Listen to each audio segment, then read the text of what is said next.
I miti e le leggende sono una tipologia di racconti dalle origini molto antiche che appartengono alla tradizione e alla cultura popolare.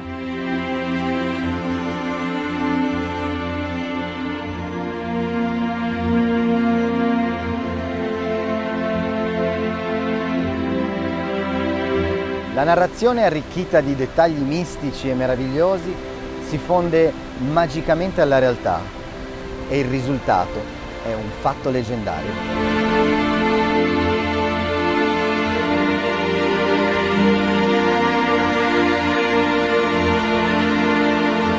Ed io lo racconto soprattutto nei miei libri.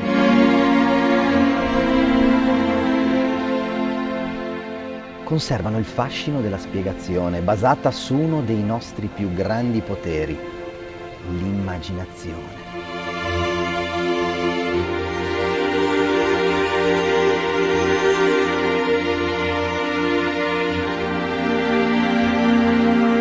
Danno prestigio ai luoghi e ai personaggi, cercano di spiegare l'origine della paura degli uomini, ma narrano anche di tesori nascosti, di anime perdute e di creature mostruose.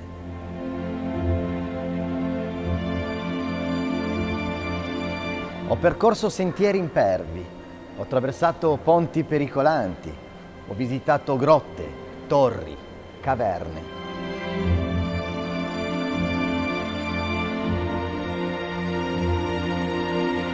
Ho visitato chiese, castelli e borghi fantasma ed ogni volta ho trovato qualcosa di incredibile da raccontare.